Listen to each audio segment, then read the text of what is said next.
All right, folks, coming up on Roland Martin Unfiltered for Tuesday, March 5th, 2019, another anti-Semitic charge against Minnesota Congresswoman Ilhan Omar. The Democrats have a resolution condemning her words coming, but the question is, was what she said anti-Semitic, or is she being singled out because she's Muslim? We'll break that thing down with our guests on our panel.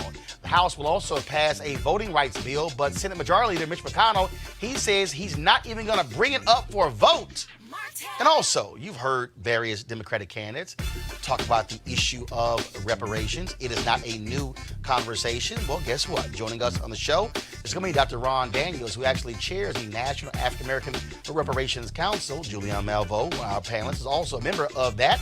And so we'll talk to Ron, who's been in this battle for more than 30, 40 years. Also, the National Association of Black Journalists, which I'm a vice president of digital, has put CNN on blast for their lack of black executives. No black executive producers, no black vice presidents, no black executive vice presidents, and CNN President Jeff Zucker has no black direct reports. And they refused to meet with us if I was in the meeting. I'll explain to you why, but I'm also going to break down to you why it matters to have black media executives, not just when it comes to content, but also when it comes to money. And more crazy-ass white folks, Alabama high school students say we black folks belong in concentration camps. White folks in Alabama. There's video. Also, a California rich white kid makes a swastika out of red cups, and also photos also out of Galveston, Texas. A white cop is offended by swearing and arrests a high school track star. We can see that video as well. And remember I told you yesterday about Republicans, how they're trying to put on these really young federal judges?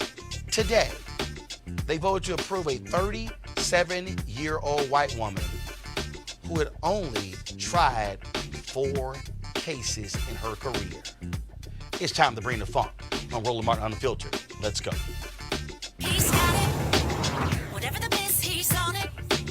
Whatever it is, he's got the scoop, the fact, the fine. And when it breaks, he's right on time and it's rolling. Best believe he's knowing. Putting it down from sports to news to politics. With entertainment just for kicks, he's rolling. It's on go, y'all. It's Roland Martin, yeah. Rolling with Roland now. He's funk, he's fresh, he's real, the best, you know he's Roland Martin now.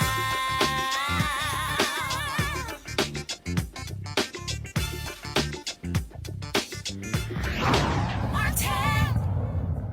All right, folks, there have been two House Democrat freshmen who have been lightning rods and been under withering attack from Republicans. One, Alexandria Ocasio-Cortez, the sister who is from the Bronx in New York, and also Congresswoman Ilhan Omar from Minnesota. She's one of 2 Muslim women serving in the United States Congress. Now, she made a comment last week that they forced her to apologize, and so here's that apology. I want to talk about the political influence in this country that says it is okay for people to push for allegiance to a foreign country. I want to ask, why is it okay for me to talk about the influence of the NRA, of fossil fuel industries, or big pharma, and not talk about a powerful lobbying group that is influencing policy? All right, folks, that was the comment that she made that, oh my God, has caused folks to go crazy. Now, why is this perceived as anti-Semitic? Well, it feeds into the very old and very common anti-Semitic image of Jews as scheming subversives working on behalf of foreign powers, a smear commonly referred to as the dual loyalty charge. Now, Congressman Eliot Ingalls, Democrat from New York, who was the chair of the House Foreign Affairs Committee, which she's a member of, got this ball rolling with this statement. He said that her words were, quote, unacceptable and deeply offensive to call into question the loyalty of fellow American citizens because of their political views, including support for the U.S.-Israel relationship. Her comments were outrageous and deeply hurtful, and I asked that she retract them, apologize, and commit to making her case on policy issues without resorting to attacks that have no place in the Foreign Affairs Committee or the House of Representatives. Now, Democrats in the House, led by Speaker Nancy Pelosi, plan to put a resolution on the floor as early as tonight that condemns her comments related to dual loyalty, but not by name. Now, aside from all of the white supremacy coming out of the mouths of Republicans, there are these actual examples of anti-Semitism around Jews and money coming from them. This is what House Minority Leader Kevin McCarthy said, quote, "We cannot allow Soros, Steyer, and Bloomberg to buy this election. Get out and vote Republican November 6th. Soros is George Soros, the billionaire who has funded many initiatives on the left. Steyer is Tom Steyer, billionaire out of California, who has been leading the impeachment, call for impeachment of Donald Trump. Bloomberg is Michael Bloomberg, who owns the Bloomberg Media Company, who also announced today he's not running for president." Now, that was House Speaker, House Minority Leader Kevin McCarthy. He says they will buy the election. McCarthy has since deleted the tweet. Here is Congressman Jim Jordan of Ohio. He tweeted, "Come on, Reverend Jerry Nadler, at least pretend to be serious about fact finding. Nadler, feeling the heat big time, jumps to Tom Steyer's conclusion using the $ for Steyer, impeaching our president before first document request. What a kangaroo court." Again, notice the $ at the beginning of Steyer's name. Nadler and Steyer are both Jewish. But here's Donald Trump, y'all, speaking during the 2016 campaign to Jewish Republicans. I'm in a different position than the other candidates because I'm the one candidate. I don't want any of your money. I want your support, but I don't want your money. Again, I don't want your money, therefore you're probably not going to support me because stupidly you want to give money. Trump doesn't want money. I really believe the Iran deal. Look, I'm a negotiator like you folks. We're negotiators. We don't build gas stations in the middle of, as you know, Afghanistan for $43 million. How many think they could have done it for less? Would you raise your hands, please?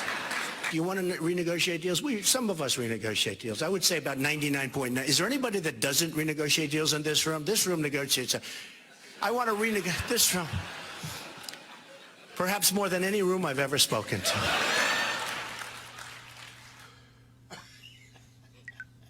This room negotiates everything. What does that sound like? What is one of the anti-Semitic tropes that we've often heard? And I'm going to use this phrase because this is what that provokes. When somebody says, "You're trying to Jew me," that is a phrase that has been used to denigrate Jewish folks for trying to lower the price, to negotiate. Play that again. Donald Trump, y'all, is speaking during the campaign to Jewish Republicans. But listen to how they responded when he made the negotiation comment. Press play. I'm in a different position than the other candidates because I'm the one candidate. I don't want any of your money. I want your support, but I don't want your money. Again, I don't want your money, therefore you're probably not going to support me because stupidly you want to give money. Trump doesn't want money. I really believe the Iran deal. Look, I'm a negotiator like you folks. We're negotiators. We don't build gas stations in the middle of, as you know, Afghanistan for $43 million. How many think they could have done it for less? Would you raise your hands, please? You want to renegotiate deals? Some of us renegotiate deals. I would say about 99.9. Is there anybody that doesn't renegotiate deals in this room? This room negotiates. I want to renegotiate this room. Perhaps more than any room I've ever spoken to. Now, folks, on this latest controversy, Congresswoman Omar has gotten support from her fellow freshman, Alexandria Ocasio-Cortez. She goes by AOC on Twitter. She tweeted, "One of the things that is hurtful about the extent to which reprimand is sought of Ilhan is that no one seeks this level of reprimand when members make statements about Latinx and other communities. During the shutdown, a GOP member yelled, 'Go back to Puerto Rico,' on the floor." This is what Matthew Dowd, a conservative, first he called himself now an independent, no longer Republican. This is what he tweeted about AIPAC, the biggest Israel support group in the United States. Matthew Dowd with ABC. Used to work for President George W. Bush. Quote, "Something to keep in mind. AIPAC doesn't necessarily represent American Jews. AIPAC cheers Trump while a huge majority of Jewish Americans oppose him. AIPAC supported moving Embassy Jerusalem. American Jews opposed." Now, the reason this is critical because previously Representative Omar had tweeted in reference to AIPAC all about the Benjamins. She was also criticized for that and forced to apologize because they said that she was, again, using the old trope of Jews trying to influence American politics with their money. There were others who said, well, wait a minute. That's what AIPAC actually does. So, yeah, there's this huge thing going back and forth. And so joining us right now is Jordan Wiseman Sr. He is business and economics correspondent for Slate. And, of course, our panel here, Dr. Julianne Malveaux, economist, president emerita Bennett College, Malik Abdul, Republican communications consultant, Dr. Cleo Monago, socio-political analyst and activist as well. And so I want to start with you, Jordan. Yeah. So you wrote your piece today where basically you said people are really getting this thing wrong with what's going on with Ilhan Omar. Just so share, folks, your rationale for what you laid out in your Slate piece. Well, I have sort of complicated feelings about the entire controversy, but I think as far as her specific comments go, they were a bit tone deaf. As I said in my article, there is this old trope about dual loyalty, this idea of Jews as sort of scheming subversives. And it sounds like something very old. It sounds like something that, there were examples of it in 19th century France and Weimar Germany. But actually, there was a lot of talk about that during, or a lot of concern about that during the time of the Iraq War. There was a lot of weird anti-Semitic theories about Israel kind of tricking the United States into going to a war in Iraq. So, this is sort of stocked debates about Israel over time. With that said, I have not seen evidence that Ilhan Omar has any real animus towards Jews, that she's a Jew hater, as some publications have started saying. What I see is someone who's relatively inexperienced in politics, who came to this country at age 12, speaking English as a second language, who has come up in left-wing circles where my guess is that, she wasn't necessarily, didn't have a lot of conversations about what words trigger Jews on these issues, right? There may be a lack of sensitivity, but I don't think it's intentional. I think her unwillingness to back down the second time wasn't necessarily the greatest, but it's, this is not someone who really seems to me like she's trying to do a Pat Buchanan or she's dog whistling about Israel. Seems like she's trying to do it in a good faith way where she says, I'm talking about lobbying and I'm talking about geopolitics here. I'm not trying to cast aspersions on Jews generally. And what she also is saying here, Jonathan, excuse me, Jordan, is that she said, I am here to serve the interests of my country. Yeah. But you literally have had folks who have said that it's offensive to actually even question America's support for Israel. And in fact, I believe it was a Representative Vargas. Yep. I'm going to pull up his tweet on this. And so much. So this is what he said. Quote, here we go to my iPad. It is disturbing that Representative Omar continues to perpetuate hurtful anti-Semitic stereotypes that misrepresent our Jewish community. Additionally, questioning support for the U.S.-Israel relationship is unacceptable. Yeah, exactly. That's unacceptable? Yeah, and this gets to kind of the second part of my argument. which is, let's say you don't know that the word allegiance is a little bit of a trigger, right? A little bit of a dog whistle. If you're just sort of observing the behavior of Israel's most committed U.S. backers in the last few years, it might seem like an appropriate word. They've really done a lot to blur the line between supporting a country and kind of having an allegiance to it. I mean, there's rhetoric like that where he says questioning our support is unacceptable, and that's someone from the Democratic Party. But then there are these more prominent examples, like in 2015 when John Boehner went around the White House's back and invited Benjamin Netanyahu to give a speech in Congress, basically trying to scuttle the whole Iran deal while the Obama administration was trying to negotiate it. You brought the leader of Israel to come in and basically embarrass the U.S. president on his home turf. More recently, there's been the controversy over the BDS movement, the boycott, divest, and sanction movement, which, as I'm sure your listeners and your viewers know, the idea is it's sort of taken from the anti-apartheid playbook. Supporters want to try and isolate Israel economically to force it to move on Palestine. Ilhan Omar is a supporter of this. There are a lot of states that have tried to essentially ban companies or individuals that participate in the boycott from doing state contracting. Right, they are trying to use their state contract or government contracting dollars to chill people's ability to participate in a boycott, their free speech rights. And again, that's an example where you are placing Israel's interests over Americans' essentially constitutional rights. But Jordan, here's the other piece. I'm sorry, and I'm comparing these two for a reason. Yes, Israel, absolutely close ally of the United States. So is Saudi Arabia.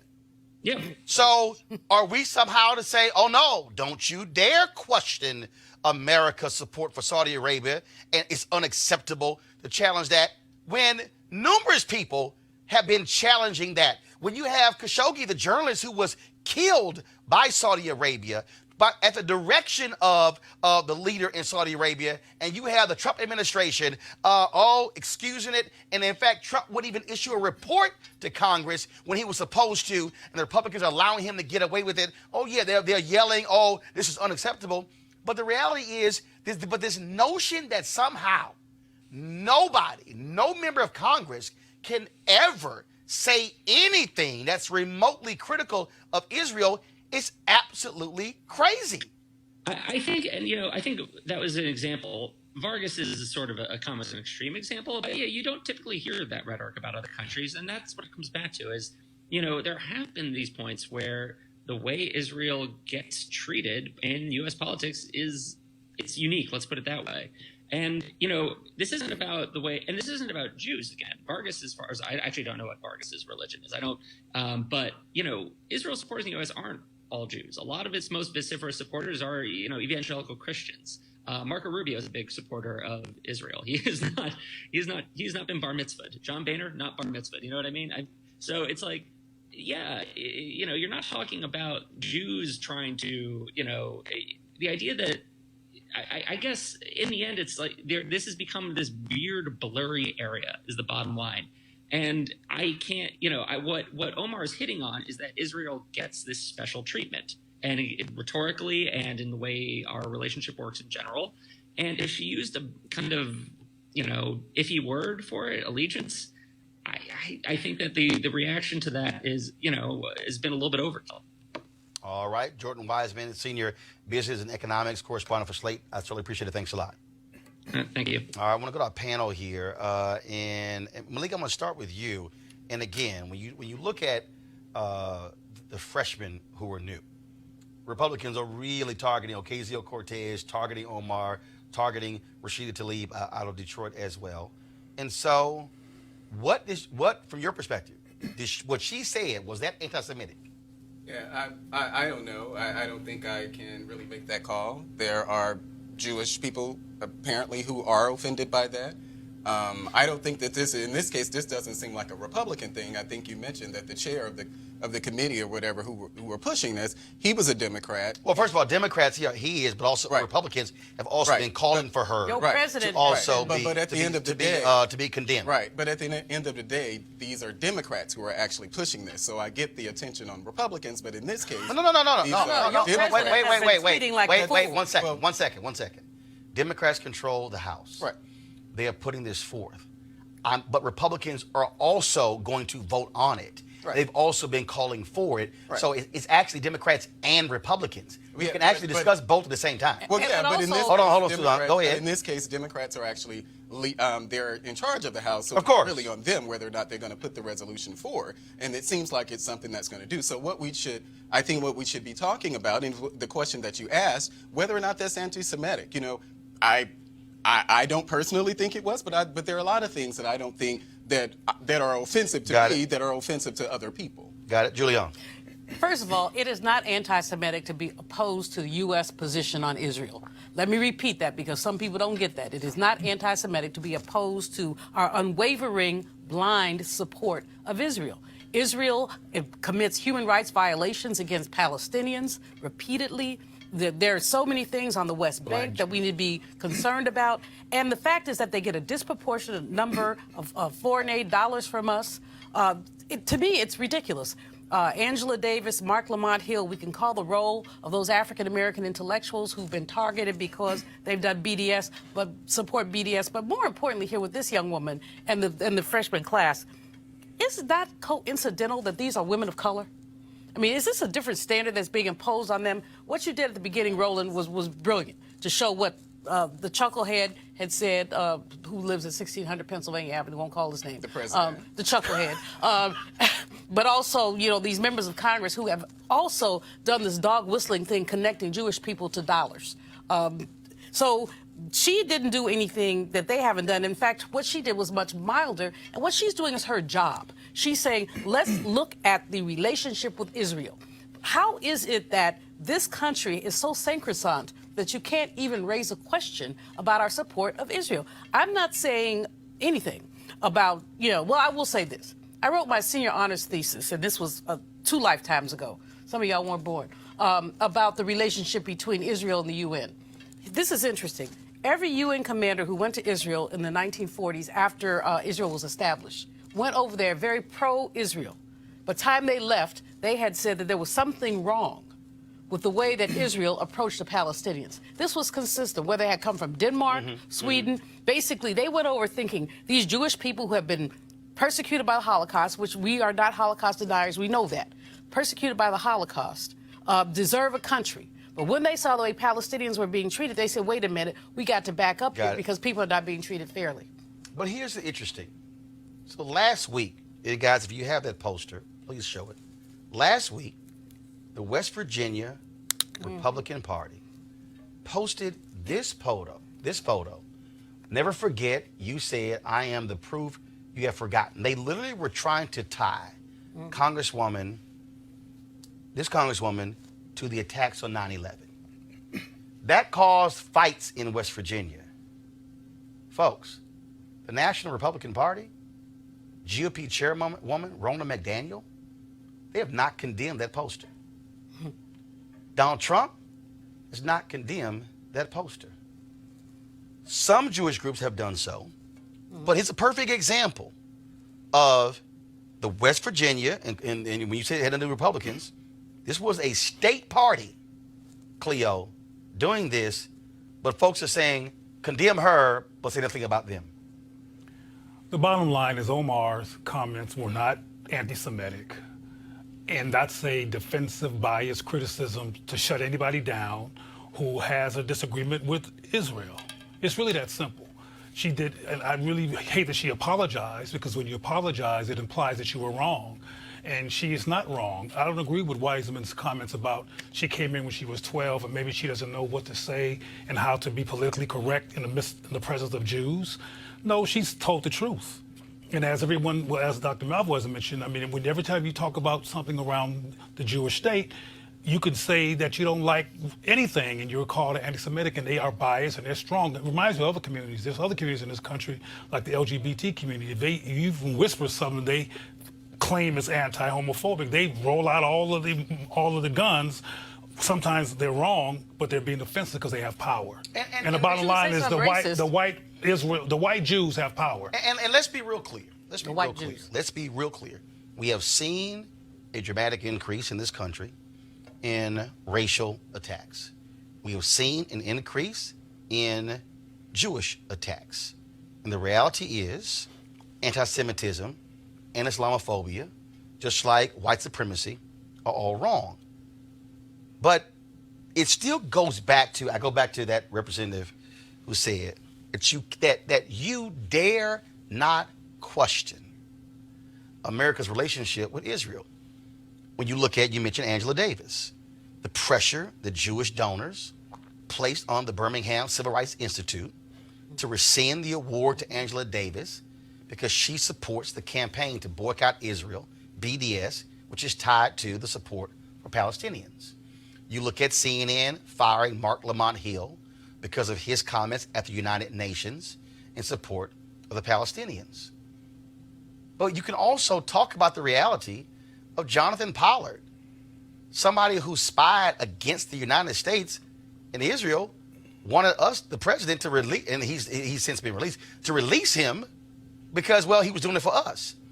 Black people also we can be honest and have a conversation and talk about the fact that during apartheid, the state of Israel was supplying weapons to the white supremacist apartheid regime there that was being used against black South Africans. Roland, why can't we actually have real discussions, just like I have no problem having real discussions? I don't care how much oil they send us. I don't care if we use their land for bases or whatever in the Middle East. We can also have a real discussion about how this country, how we turn a blind eye to Saudi Arabia. This is not that hard. Cleo, Malik, Julian. It's that hard if you're not willing to be rational. See, you're often being rational. I mean, isn't Russia considered an adversary of sorts? Not for Mr. Trump. But the president is building hotels and swimming around with the Russians. So, and the Republicans, the same ones who are confronting Omar, are not confronting him. So this has nothing to do with any kind of rational conclusion. It has to do with power, bias, and creating noise to embarrass or deflect the message of somebody who's not supporting Israel. Part of this has to do with, I compare it to as a discussion on race. So there aren't many nuances that you can have when we're discussing race. There aren't many nuances that you can have when we're discussing things like anti-Semitism. This isn't anything new. There are things that we don't understand about anti-Semitism, just like things we don't understand about sexism, homophobia, any of those isms. And I think that's part of what we're dealing with now, in addition to the power dynamic that's there. But there are things that we accept in our community. Does everybody agree that Louis Farrakhan is an anti-Semite or leads an anti-Semitic organization?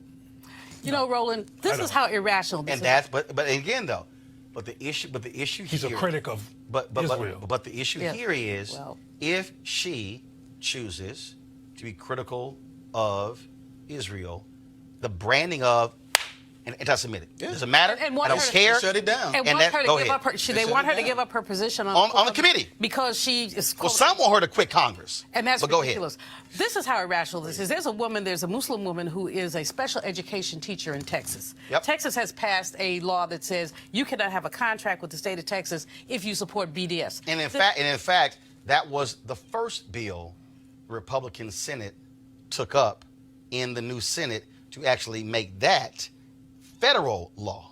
And this is one little woman who is the only special education teacher in this small district. They will not renew her contract because she would not sign an anti-BDS declaration. So this is irrational. This is one woman who is a Muslim, has a right, who has an absolute right to say she supports BDS as anybody else does. So this is anti-free speech. But it really does let you know what a grip that Israel has on American public policy in terms of foreign policy, because it's not only policy towards Israel, but it's also the extent to which Israel influences policy towards other countries, like Iran. So let's be real about this. Real quick, white-faced phenomenon. We call them Jews, but we're talking about white Jews. Whenever you go to Israel, and I have been to Israel, there are black people over there. There are black Jews who are dealing with racism in Israel, who are being put in the desert, dealing with poor housing because of racism in Israel.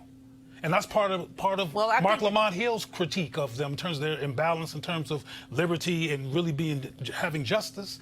And what he said wasn't anti-Semitic either. Very simple. The bottom line is this here. At some point, you're going to have a conversation, and people have to be able to space to say, wait a minute, that might be critical. But again, there are people who believe that you cannot have anything critical about Israel. And that, to me, makes no sense, because how do you actually have a dialogue or a conversation? And don't forget, folks, in 1988, after he lost the general election, it was President George H.W. Bush who held up the payments for Jewish settlements. And what did AIPAC do? They sent thousands of people to Capitol Hill to lobby against that. But that was President George H.W. Bush, Republican, ardent supporter. But they said, how dare you? He held up American taxpayer dollars that went to Israel, and folks still got upset. So this is not, again, a new subject. All right, folks, let's talk about something else in the Senate, and that is the Democrats, of course, voted on HR1, of course, which deals with the issue of automatic voter registration and a number of other issues in that particular bill, including independent redistricting commissions, super PAC restrictions, and forced release of presidential tax returns. Well, Mitch McConnell is not too happy about that, and so he has announced that he simply is not going to allow any vote on it in the Senate. But he did say, though, that he is going to allow a vote on the Green New Deal, which hasn't even passed the U.S. House. You know, Congresswoman Marcia Fudge has been among those that's been pushing very hard to make sure we had this electoral reform. We saw how many questioned elections, the North Carolina election, now the guy who stole the absentee ballots has to pull out. And so this legislation is very necessary. But, of course, Republicans do not care about fairness. They care about winning. And that's pretty much what they've said. And so there's nothing wrong with this legislation. There's nothing anti-Republican about this legislation. It's good legislation. It's legislation that talks about our voting systems. If we believe in democracy, then we believe in legislation like this. So Mitch McConnell is a tyrant and a bully. And here he goes again, failing to basically adhere to his constitutional rules, his constitutional responsibilities, instead say, I'm just going to block this legislation. I don't know about you people believe. It's not that Republicans are the only people who are against this. No, we're talking about McConnell now. What is he? He's in charge of the Senate. Sure, but you know do concede that. There are people on the other side, including Democrats, who are not supportive of this. Who? Like the ACLU. No, I'm sorry. No. When you say Democrats, the ACLU. That's not, the ACLU are not Democrats. Yeah, but no. 1 second. Well, name me Democrat-leaning organization. No. First of all, they have no vote. Okay. Name me. No, Malik. No. Name me which Democrat. So hold on, Julian. Name me which Democratic senators have opposed. I didn't say senators. I said Democrats. That's my point. Senators. So my point is the fact is it passed the House. Right. The ACLU is not a Democratic organization.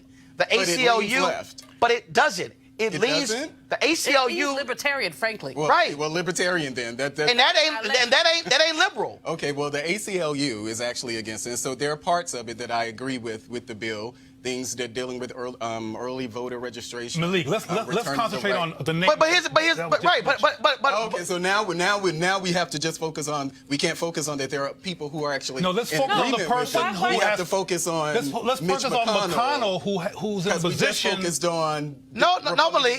Here's the deal. No, Malik. Here's a piece. Mitch McConnell does not want to bring this up for a vote because he knows there are Republicans who will vote for it. Because the reality is he is afraid of having Republicans vote against same-day registration, vote against change of redistricting. He knows that this bill deals with the issue of voting, and he does not want his members on the record voting against the super PAC restrictions. That's why he won't advance this bill. and you know it. Well, I don't doubt that there are things that he disagrees about that's in Well, the then let bill. it come to a so, vote, Malik. So does the let it come to ACLU. again, the ACLU, that is a specious, No, ridiculous. that's not, though. It It's, is. no, it is. It's not even a You footnote. can't It's not a disregard, footnote. you can't It's not disregard the ACLU now Actually, we can. because it doesn't benefit your argument. Actually, we can. Yes, No. no, because there are no senator in the ACLU. That doesn't you give me matter. the name of 2 senators. That doesn't matter. It's an difference- organization. But there's another And it's issue not at the a bottom. democratic Organization that looks at organization. There's It's an another organization. basic issue at the bottom of this is that McConnell and people like him do not want democracy. Oh. That's the bottom line. And they will do whatever they Neither can to does the suppress ACLU. No, and they will Exactly. do whatever they can to suppress the vote. We Right. saw it in Exactly. North Carolina. That's the bottom We've seen line. it in Texas. ACLU, We've seen it in Georgia. We've seen it in Florida. All right, y'all. You like That's the you like a bottom line. dog with a bone. All right, y'all. ACLU. So, wow. so yesterday I told you about. I did a commentary, trying to walk you through exactly what Republicans are doing when it comes to the federal bench. I tried to explain to you why voting matters. So check this out, folks. This was a tweet that was sent out by Dick Durbin today. Don't go to my iPad just yet. I'm gonna sit here and try to take a photo of it, and we're gonna increase the size of this. I need you to see this, y'all, because if you don't understand what's going on here, you about to get a real education. So remember I talked about how you have these very young Republican judges who they are putting up there. Well, check this out. Senator Dick Durbin sent this tweet out today, and this is what he said. Republicans just advanced the judicial nomination of 36, but she's actually 37-year-old Allison Jones Rushing for the 4th Circuit, North Carolina. She has practiced law for just 9 years. Only tried 4 cases to verdict or judgment in her career. None as lead counsel, and isn't even a member of the North Carolina Bar. Ooh. Now, the full Senate has confirmed her. Now, I told you what the strategy is. I told you that in 24 years, America is going to be a nation majority people of color. Latino, Black, Asian, Native American. I told you that. By 2043, 53% of America will be people of color, 47% white. That means, and I try to walk y'all through this, she will be 61 years old when that happens. The strategy of the Republican Party That's right. is to put on young, clueless federal judges because these are lifetime appointments. Now, I'm going to go to our panel, but Malik, I'm going to start with you. Do you actually think somebody 9 years out of law school, somebody who's only tried 4 cases, who was never lead counsel, should have a lifetime appointment as a federal judge? Don't forget, No. I'm not a member of the bar. Oh, I personally don't, but I also don't know what standards have been used in the past. I don't know. That Malik. this is not. It's good now because it's a story that we're talking about this 36-year-old. But is she the first 36-year-old to actually be appointed to have her actual nomination advanced? Is she the first 36-year-old? Is she the first one 9 years out of law school? Malik, I I mean- would. If I No, had I just wanna know. If I had $100 bill in my pocket, She's I would gonna be the sit on youngest it, federal sit on my judge. head What- yes, what the hell? and say, no, she probably is the most inexperienced judge. I promise you, if I Well, had some I money, haven't looked at them in each one, so that's why my whole Well, point is I will that tell you I don't what- know the And she qualifications was of all the federal 99 and not a judges. member of the bar. Yeah, and not a had so member- little credentials. But I've already said there would be I don't think problems. that she is, but I'm not the one who makes. but- Hold on. Let me read this here. Rushing falls short. The American Bar Association, there you go, which is supposed to be the gold standard. gold standard. Well, yeah. Theoretically. The American Bar Association has for them in terms of a standard here, and what they typically want is somebody to at least be a lawyer 12 years. That's their minimum. That's their just minimum. Okay, really? And that, I mean, our law school 9 years, and now lifetime appointment to the federal bench. But Four cases. 4 cases. I mean, the point is that the way you laid it out, Roland, is exactly right. Exactly. What these people are trying to do, as you said, by the time the country is majority minority, the bench will be majority white. You will have the celebration of white supremacy on a daily basis. And let me read this. Let me read this. Please. Look, here it goes, my iPad. While Rushing is a native of North Carolina, she has not practiced law in the state since law school, is not a member of the North Carolina bar, and according to her firm biography, is not even admitted to practice, Cleo, in the Fourth Circuit, the court to which she's been appointed. But even though this sounds ridiculous in the literal sense, the president is similarly qualified, Oh boy, here we go as with the she president. is, to do what she's doing. And what's that The woman's president name? was elected. Come on. Well, No, the president, well, that's questionable. The president, also. the president was elected. That's another- a delusional- Hold on. No. We'll That's a answer that. delusional tangent. Trump was elected by the Electoral College, but he lost the popular vote, which means which means factually more Americans actually voted against Donald Trump than voted for him. Cleo, I continue. wasn't trying to start a Cleo, tangent, which continue. I tend to do, provoke people, which was not my intention. My point He's is easily that provoked. my point is that Trump has elected all kinds of people, and his party has elected all kinds of people who are incompetent when it comes to actually practicing what they've been elected to do because of what Roland already said. They fit into the white supremacy, white power, white control, white sustainability of power agenda. Ralph Northam doesn't. And like he already said, they get somebody young and make sure that when the But color you can't changes. do that. You can't stay on You the think point. you think that Obama wasn't trying to get young judges? You can't You stay don't on think- point if you That try. is on Well, point. even if you Obama cannot But stay that on is trying to on get point. young You don't judges. like, you not liking the point doesn't make me not on point. Honey, you are off point. No, you don't like the point. That's what it is. I don't There's like a it, but you're distinction also there. off point. But We're having a that's your conversation about the opinion. court, and so you have to throw. But then we move to I don't Trump. think- Wait, Cleo. Wait, Cleo. Julian, go. Here's the point. That man in the White House has has basically appointed people who are unqualified at every level from his cabinet. How many of them have had to be run away because either they were crooked or incompetent? Jeff Sessions, who he mocked because Jeff Sessions don't like him, but had the integrity to say, I have to recuse myself. So he gets, basically the scorn of this man. Okay. Ambassadors And that's a who don't huge know difference. anything. Cleo, then Malik, and I'm going to a break. And Malik, since you brought up Obama, and don't make any sense about how I feel about Obama when I say this, but Obama never elected or proposed anybody who was incompetent do anything. Well, So it didn't pass the bar. Didn't pass the bar. I know that. Didn't Go pass ahead, the go bar. ahead. You do Go this. ahead. Grown folks who just told you. Malik, go ahead. I don't true. know, Malik, and I doubt, go ahead. And I doubt very seriously that you know the qualifications. Well, of we yes, do. I do. We do know That that. Obama- Oh, yes, I do. I watched Malik, one Obama- second. All over talking. Nobody can hear. I watched This- Obama- Malik, go ahead. This is yet another instance where if something happens, then we put it back on Trump. We can talk about her qualifications. We say Or lack thereof. I Didn't pass the bar. don't think that she is. But again, as I said, I'm not the one who makes those calls, and so Remember. Let's remember It's the reality is this here.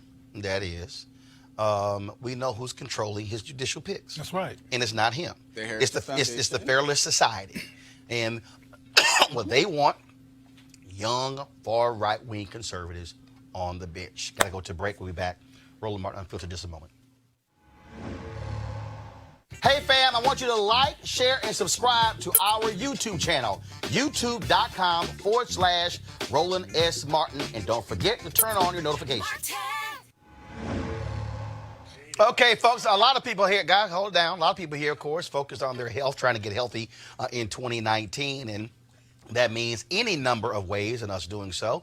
And so some folks about working out, some people about, of course, changing eating habits. One of the ways you can do is the Dherbs Full Body Cleanse. They have 27 different cleanses that you can actually choose from. Some of them very short, some last as long as 20 days. I did the 20-day one earlier this year, lost about 18 pounds of that cleanse. But what it also did was, of course, change your mindset in terms of how you approach food. The focus, of course, was on fresh fruits as well as vegetables, in addition to raw nuts, and drinking lots of water. And so the Dherb Cleanse is all about you, of course, feeling stronger and healthier and removing a lot of the toxic foods and the processed foods and fried foods and trying to get us, to eat a lot healthier. Now, if you want to participate on the Full Body Cleanse, all you got to do is go to Dherbs.com, Dherbs.com, and you can also use the promo code Roland. The promo code Roland. You can also, of course, call 1-866-4-DHERBS, 1-866-4-DHERBS. When you go to checkout,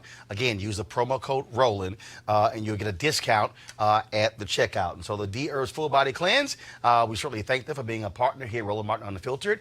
And you also can check it out if you want to get yourself ready for beach season or whatever happens this summer. For me, it's about golf, and so that's what it's all about for me. So, all right, folks, again, go to dherbs.com or call 1-866-4-DHERBS.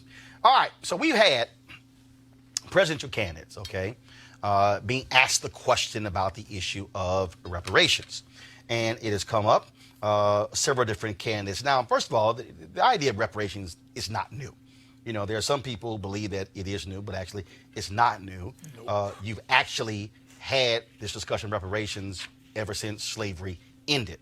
You remember Special Field Order 15, whichever went through 40 acres and a mule. What also happened was that Congress also failed to actually approve a bill that would extend reparations in the 1800s. And so you've had this discussion taking place for quite some time. Now you have folks, of course, remember Ta-Nehisi Coates wrote that essay in The Atlantic where he talked about the issue of reparations, and that caused a lot of new generation people to say, hey, here's something that we need to get behind. But there have been lots of people who have been working on this. One of the folks I want to bring up right now, he is Ron Daniels. He is a member of the National African American Reparations Commission. Julianne Malveaux, he is on our panel. She is also a member of this particular commission as well.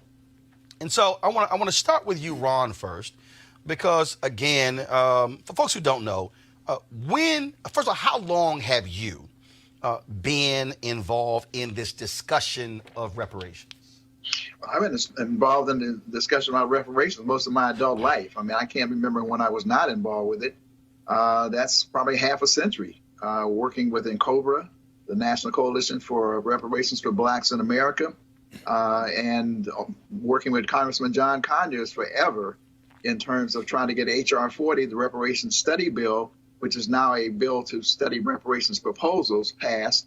For many years, I was the person who actually convened the Reparations Summit or Reparations Brain Trust for the Congressional Black Caucus for Conyers. 7, 8, 9, 10 years that I did that. So I've been on it for a long time. So explain to people exactly what that House resolution was, because I mean, I've seen all kind of stuff on social media, and there are a lot of people who are throwing stuff out. So explain exactly what that is. Well, H.R. 40 initially was simply a bill to study whether or not slavery or compensation for slavery was warranted. And if so, what might that look like? So to establish a commission, a national commission for that purpose. Congressman Conyers first introduced that bill in 1989. And it was introduced as H.R. 40 every year. Of course, H.R. 40 referring to 40 acres and a mule, the proposal that you just mentioned in relationship to the promise of 40 acres and a mule, which was never, ever delivered.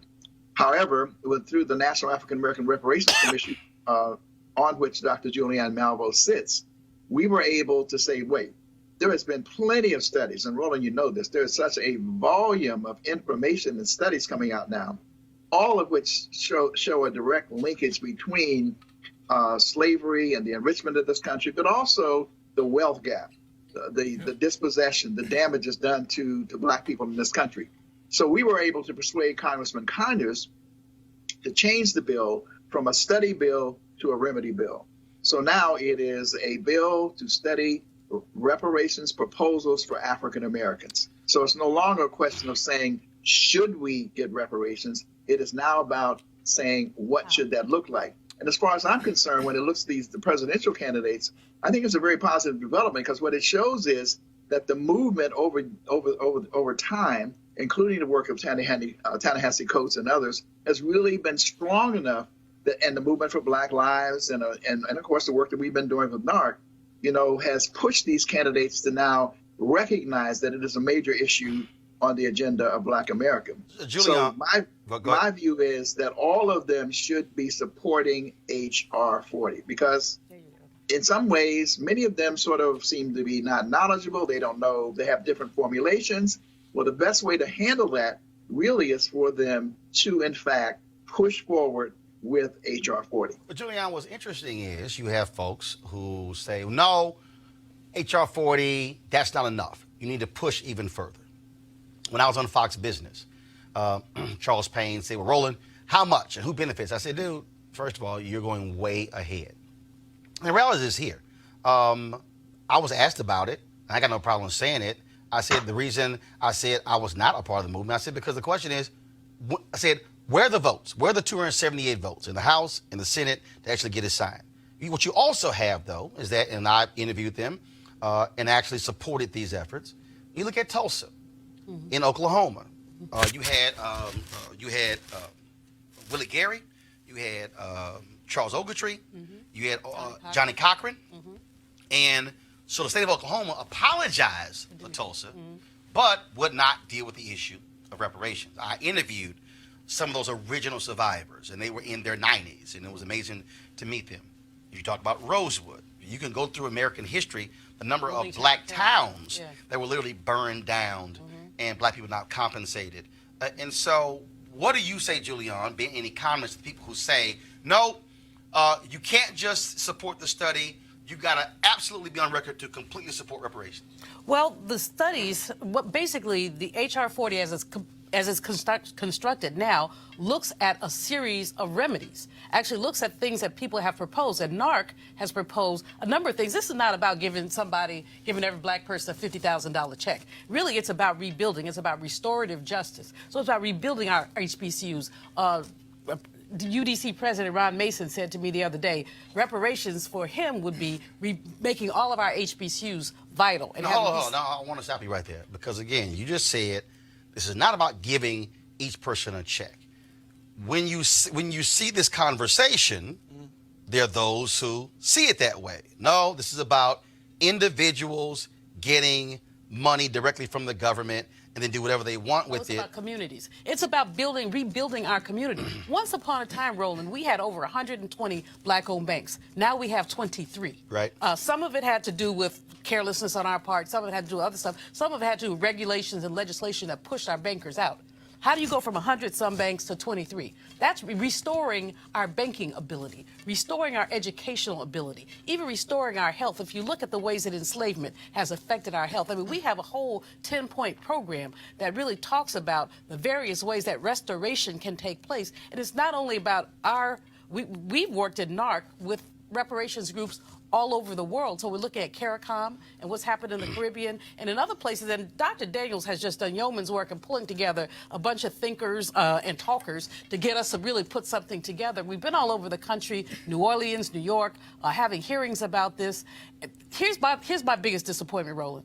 The Congressional Black Caucus, 55 people strong. All right, 55 members. All of them have not co-signed HR 40. Kamala and Cory Booker, if they co-signed it, they did it very recently. So when they're talking about reparations, they need to just shut their mouths. Well, actually, I don't believe Senator Booker has done an interview on that. I know Senator Kamala Harris was asked that question in an interview with Natasha Alford with the Grill. Ron, I got to ask you what Julian just said. Do you see it as community building or individual checks? Because, again, that's a distinction that some people actually don't make.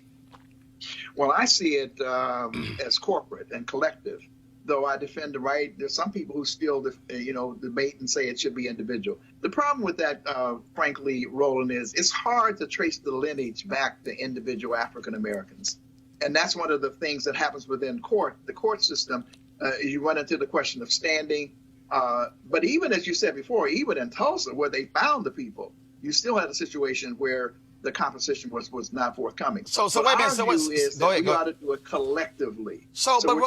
But Ron, how do we build health systems? How do we build educational systems? How do we get land? For example, the Native Americans have been granted land, even though they need more repair. At least they got reservations and sovereignty over those reservations as a part of rebuilding themselves. We don't have the same thing. So what if we had land that was granted to us so we could then build major institutions to serve black people? So it's a corporate thing, a community thing, not just an individual proposition. So, Ron, but you said so many people can't actually trace the ancestors back. So how do you respond, though, to the folks who say, oh, no, that you have to be that you have to be a descendant, when the problem is, how do you even know you are? Well, you don't. So you take that argument off the table, and you take that argument off the table by saying what we do know is that collectively the issue of slavery impacted Black people, even to the present, to the current state, because of the wealth gap. We do know that there were intergenerational deficits passed on because Black people did not have the same opportunities. For example, if you look at the Homestead Act, which happened at the same time that it was a proposal for HR 40, the 40 acres and a mule. We didn't get the 40 acres and a mule, but large numbers of relatively poor and working class white people, and we don't disparage that, and we don't hate them for that. They got the Homestead Act. They had opportunities to exploit that. We didn't. You can go right down the line, not only for enslavement, things like the GI Bill, where there was systematic denial of Black people rights to the GI Bill. Black farmers have gotten some compensation for the fact that the agricultural extension agents would systematically bar them from having the same rights as others. So we do know, and in that instance, they could find the particular people. But in general, what we know, Roland, is that as a community, we have suffered. We have been left behind in terms, and the wealth gap data continues to show that even though we have more millionaires, even some quasi-billionaires now than ever before, which means that if that's the case, Black people at the bottom are really, really suffering. And there's a direct lineage and relationship to the intergenerational deficits that come from enslavement and all of the post-emancipation exclusionary policies that Ta-Nehisi Coates so brilliantly documented in his book, The Case for Reparations. So, Ron, where can people go to what's your website for people to go look at the plan that you put together? And the website is ibw21.org, ibw21.org. And we have assembled the most extensive online reparations resource center of anywhere in the world.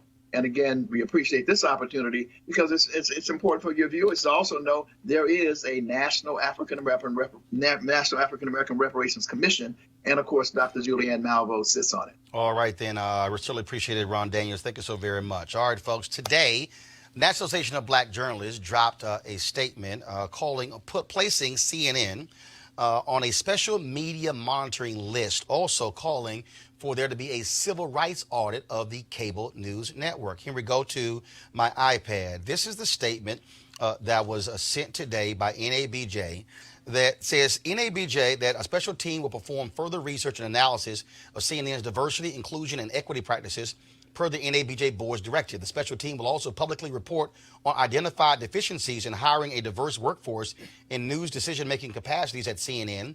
NABJ is also calling for a civil rights audit that examines the company's hiring, promotion, and compensation practices involving Black employees. This is what we reported. Specifically, NABJ is concerned about the findings of preliminary research that reveals the following. CNN President Jeff Zucker has no Black direct reports. There are no Black executive producers at CNN. There are no Black vice presidents on the news side at CNN. There are no Black senior vice presidents on the news side at CNN. Now, for several months, the National Association of Black Journalists, and again, I'm Vice President Digital on the board, we have been trying to set up a meeting with CNN. We actually had a meeting set up. And then about 5 days before the meeting, CNN said, oh, no, we got some issues because Roland Martin is going to be in the meeting. They objected because they said, because of the controversy with him and Donna Brazile in the town hall in 2016, he can't be in the meeting. NABJ told CNN, you don't tell us who gets to sit on our side of the table. NABJ said, I'm a vice president. I'm on the executive leadership team of NABJ. We've met, with CBS News. We met with Susan Zirinsky, the new president, on Friday. We met with the old president, David Rhodes, last year. We have a meeting with ABC week after next. We actually sat down, y'all, with the top leadership team of Fox News, including its CEO, Suzanne Scott, including the president of Fox Business, her top leadership team. We also have meetings. We've met with NBC News and have more meetings with them. So we have met all the networks. CNN said, oh, no, because Roland Martin can't be in the meeting. So check this out. So CNN sent this statement here. I'm just going to read it. Don't go to my iPad because I'm pulling from the email. For months, we have been working with NABJ to schedule a meeting because the relationship between CNN and NABJ is very important to us. As we've told them many times, we look forward to a thoughtful discussion about how both our organizations can continue to work together. Unfortunately, the significant and reckless damage that Roland Martin did to CNN while partnering with us during a 2016 Democratic town hall has made any meeting that includes him untenable. Mr. Martin displayed an unprecedented and egregious lack of journalistic ethics and integrity by leaking questions prior to the town hall. As a result, we have told NABJ that CNN will not participate in any meeting that includes him. We have made it abundantly clear that we would be more than happy to sit down with the rest of the leadership team as soon as possible. And that offer still stands. Well, here's the piece. We ain't meeting unless I'm in a room. But I want y'all to notice something. In CNN's response, they said nothing about our issues. They didn't say a word about no black executive producers. The last one was Tanisha Abernathy Bell, who left in 2014. They didn't talk about anything about no black vice presidents. The last was Geraldine Moriba, who was VP Diversity, who left. Darius Walker was VP, left, and he was promoted to VP in 2013, was laid off in 2014. They didn't say jack about no black direct reports. In fact, it was Soledad O'Brien who called out CNN in August of 2018 by saying, how y'all gonna question lack of diversity at the White House, but your senior staff? Mediaite.com has that particular story. So they don't address any of that in their statement. The reality is this. Now, some of y'all might be saying, well, I don't quite understand why you make a big deal of it. But this is what the issue is. By having no African Americans in the executive ranks, that means that when the decisions are made who to hire, we're not in the room. When the decisions are made where to place resources, we're not at the table. When the decisions are made, what are we going to cover? We're not as a part of the conversation. But you just heard a conversation about lack of black wealth. So let me walk y'all through. If you on the on-air side, meaning the off-air side, that means that if you only can have jobs here, and you can never have jobs that are all through here, that means that your salary is being capped. That means that you don't get the high six-figure and seven-figure jobs. That means that you don't get bonuses. That means you don't get stock options. See, that's the difference why black media execs matter. Because not only that, we're able to have P&L, profit and loss responsibility. So I was reading a story today, and the folks at TV Newser, a television blog, did a story saying that on our press release, y'all gonna love this one. And in the press release, AJ Katz, he wrote the story, and he said, he wrote the story on NABJ. Then he said, what NABJ left out, y'all gonna love this one. He said, what NABJ left out was the hiring of Don Lemon as a primetime host. The longtime CNN newser praised Jeff Zucker, the president of CNN, last month in an interview. Y'all, we didn't leave out Don Lemon because we didn't know Don Lemon didn't exist. We weren't talking about Don Lemon. We are talking about black executives. See, what y'all got to understand is they have no problem as long as we are media sharecroppers. Follow me here. As long as we're talent, it's fine. Anchors, reporters, contributors, that's all good. But when you start asking, what are high-paying jobs? What are the executive jobs? Then it's a whole different conversation. So AJ Katz, we didn't leave out Don Lemon because we don't know, as if Don Lemon don't exist. Oh, we know that. But we are very specific in what we're asking for because, see, this is what often happens in basketball. Play on the court, but you can't own the team. Play on the court, Or like in baseball, you play on the field, but you can't be a manager. See, this is about us having those positions. Now, there's some black people who tweeted me today, why y'all begging these white folks for jobs? So we somehow not to demand access to jobs that we are qualified for? Are we somehow supposed to say that, no, we're just going to sit aside? No. And there's some people who tweeted me, they said, well, why aren't y'all advocating for people of color? Let me help y'all out. We are the National Association of Black Journalists, which means that we are advocating on behalf of black journalists. There are folks who are VPs at CNN who are Latino. There are folks who have other jobs, and that's great. But we are advocating on behalf of our people. That's what we're supposed to do. That's what the NAACP does. That's what the Urban League does. That's what Rainbow Push has done. That's what the National Action Network has done. But I need y'all to understand, see, this thing gets even bigger. Because, see, when you now go beyond just the network, now it's, do you get a shot if another network calls? See, let me just unpack this thing. When I had my TV One show, News One Now, it was difficult, hard, impossible to get black journalists who were associate producers or senior producers working at networks to apply to be the executive producer of my show. When I got NABJ's Journalist of the Year in 2013, this is what I told them. Some of y'all are enamored with the big letters on your business card, but y'all got small jobs. I prefer a big responsibility over a big network. I said, don't you know that once you're in the executive producer club, that's how you get called to be an executive producer over here? So what am I saying?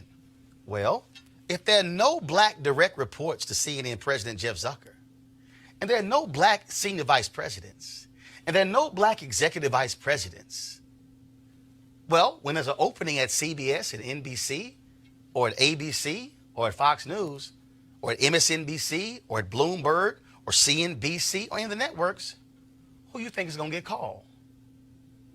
Won't be anybody black there. Y'all, this is about us in 2019 saying this is unacceptable. But let me help y'all out, because maybe y'all don't want to listen to me. 2007, CNN's anchor emeritus, Bernard Shaw, was given the NABJ Lifetime Achievement Award. And he was given this award in 2007 at our convention in Las Vegas. I want y'all to hear what Bernard Shaw said to NABJ 12 years ago. Beyond this ballroom tonight, white males, wake up. Wake up.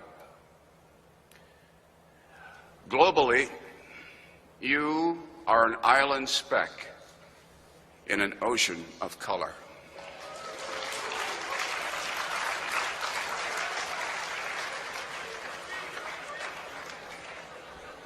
The reins of power will weaken, and so will your grip, if you do not faithfully and fulsomely support our nation's greatest strength, diversity.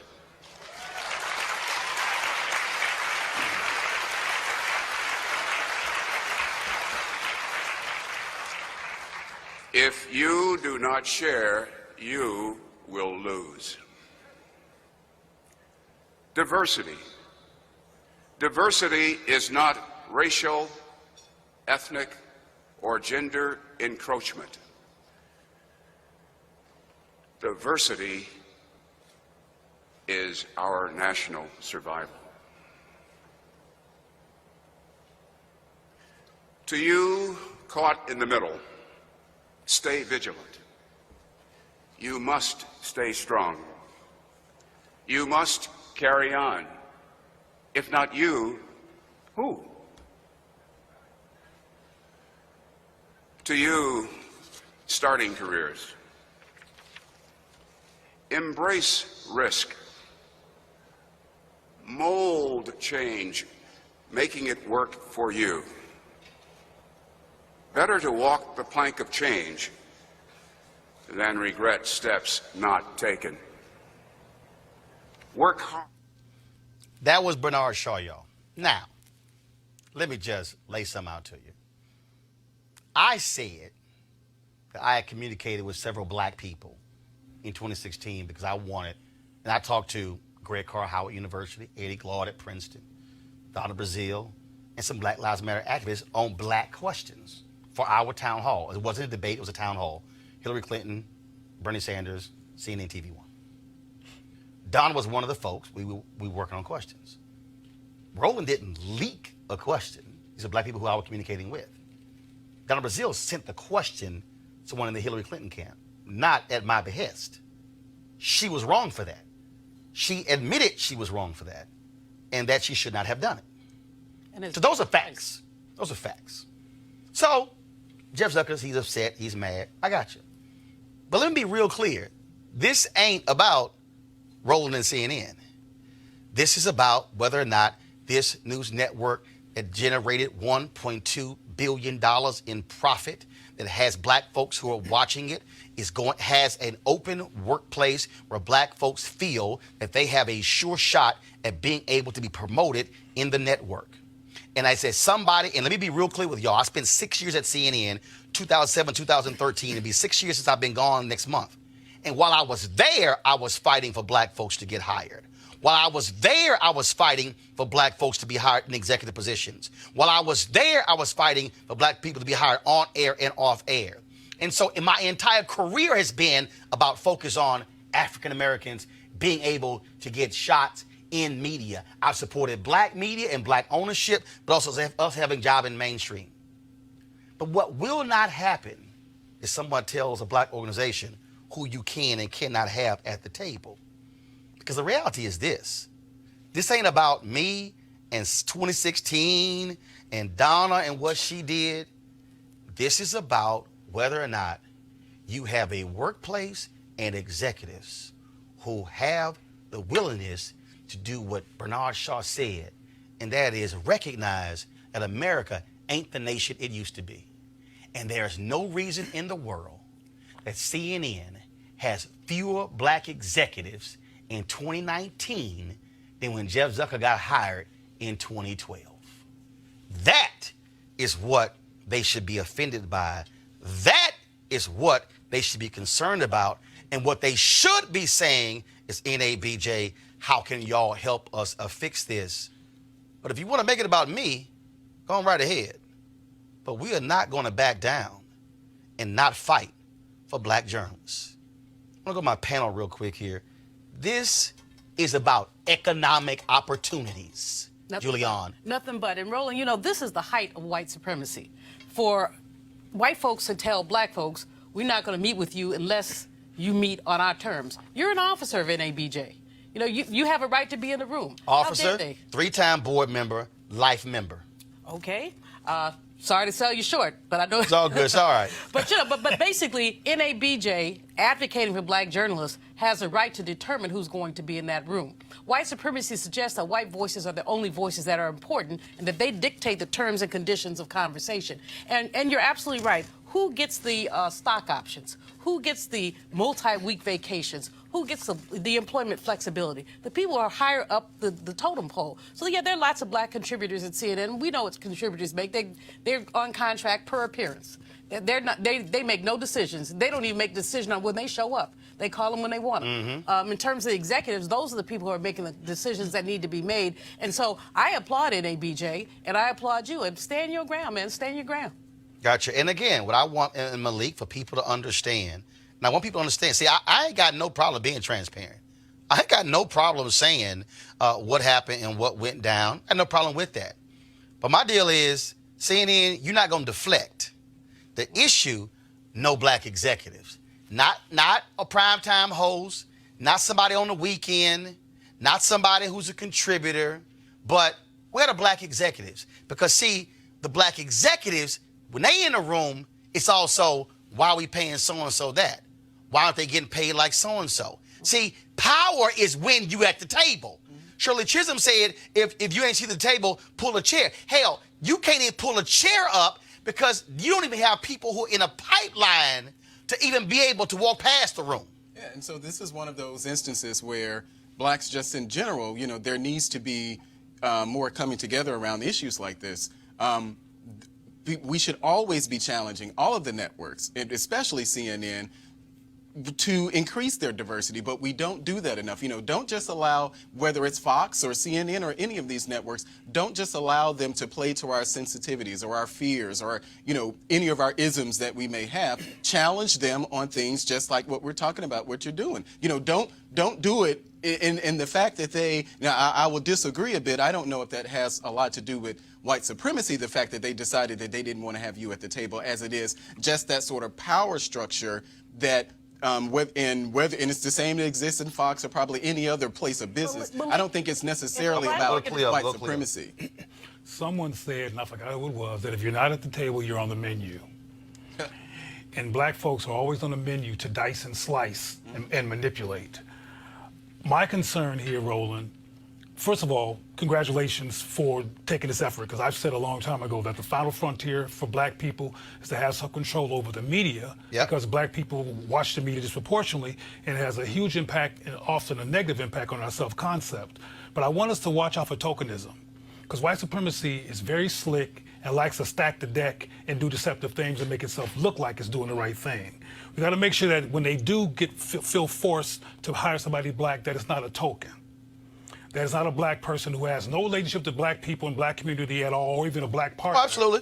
Even a black partner at home. Because frankly, most of the people who have a primetime anything that are black on that network don't have a black partner at home. Just like Channing Duggan and that ABC don't have a black partner at home. And well, first of all, she's no longer at ABC. Okay. And so when they got sold, when Fox sold their entertainment assets to ABC Disney, she actually left. She's now actually at Netflix. But go ahead. Okay, but the point is, she was there, and everybody said, "Oh, a black person is there," and there's a consistency of getting black tokens in who do not have black cultural engagement or black personal, even in their own lives, black community at home, but they appeal to white people and they keep white supremacy going in blackface. Well, granted, she's entertainment, not news. Blackface. Well, and again, the reality is, our position is we're not interested in one person. Right. There are multiple jobs there. But whites are hiring. No. I understand that. But based on their value. I understand that. And the point that we're making is we are going to use this as an inflection point to push it and to make those changes. And again, so everybody, I need y'all to understand, Fox, let me help y'all out. I've been highly critical of Fox News. They used to keep a file on me when Roger Ailes was there. Yeah, I was actually told by a sister there. They got a whole thick file on you. Every comment and tweet I made. Fox News sat down with us and met with us. I was at the table. I'm gonna show y'all the photo tomorrow. But Fox. No. But I'm purposely making this point because I need people to understand. Fox News met with us. CBS met with us. NBC News met with us. We're meeting with ABC. They're saying, "No, we'll meet, but he can't be at the table." That's not gonna happen. Final comment, and I'm going to end this with a quote from A. Philip Randolph real quick. Fox is not playing games. They're straight up No, we got it. CNN plays games and gives the appearance by hiring all these tokens who have these part-time jobs to give the appearance of multiculturalism and inclusion, and there's really white supremacy and passive blackface. Fox doesn't do that, so they'll have you on as opposed to CNN, who's playing race games. Well, actually, Fox won't have me on. I did Charles Payne, so that's Fox business. But Fox News, y'all can call me too. Well, I ain't scared of y'all. Julian, then Malik, close it out. Donna Brazil's name has been invoked here. Donna made a mistake. Donna has paid a higher price for the mistakes she made than many of these mainstream white anchors have paid for the mistakes they've made. Farrar, what's his name? Faraz P.S. Zakaria. Fareed Zakaria. plagiarism, and he back on the air. You know, so I'm not co-signing what Donna did, but let's be clear that, you know, black folks pay a higher price for these minor mistakes that they make. It's an issue that affects whether you're Democrat or Republican. True. NABJ should continue pushing it. I support you all in what you're doing. So here's a quote I'm going to end this with. And this quote is directly for Jeff Zucker. It's for the folks at CNN. For anybody out there who's wondering why we do what we do. The great labor leader, A. Philip Randolph, said this. Here, you can go to my iPad. At the banquet table of nature, there are no reserved seats. You get what you can take, and you keep what you can hold. If you can't take anything, you won't get anything. And if you can't hold anything, you won't keep anything. And you can't take anything without organization.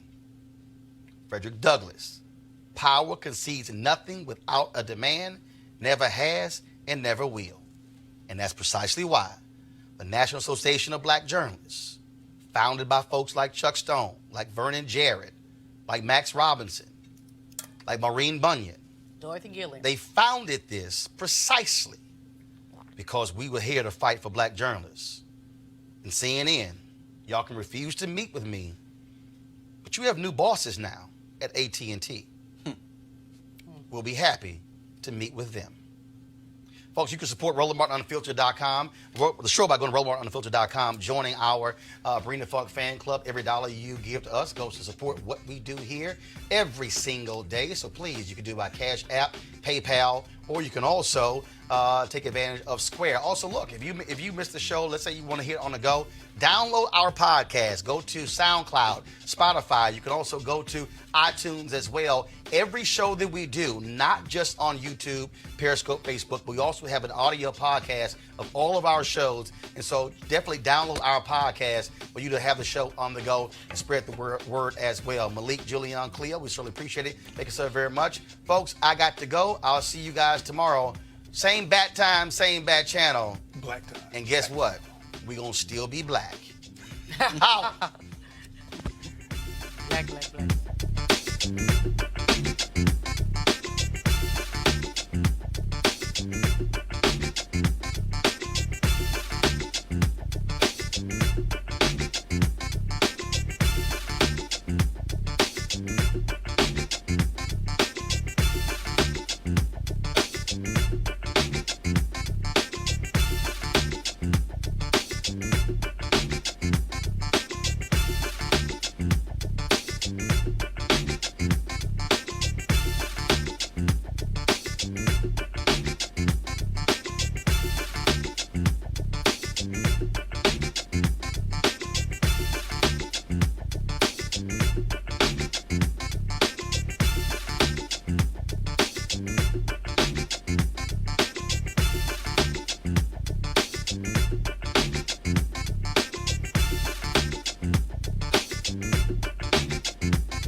You want to check out Roland Martin Unfiltered?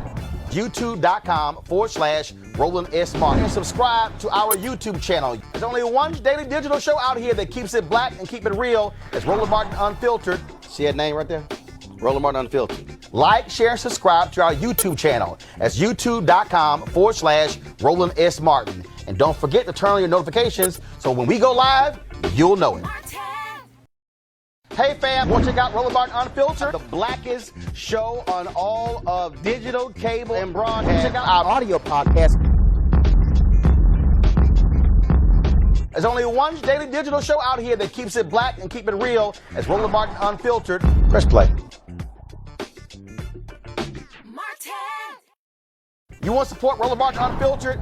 Be sure to join our Bring the Funk fan club. Every dollar that you give to us supports our daily digital show. There's only one daily digital show out here that keeps it black and keep it real. It's Roland Martin Unfiltered. Support the Roland Martin Unfiltered daily digital show by going to RolandMartinUnfiltered.com. Our goal is to get 20,000 of our fans contributing $50 each for the whole year. You can make this possible.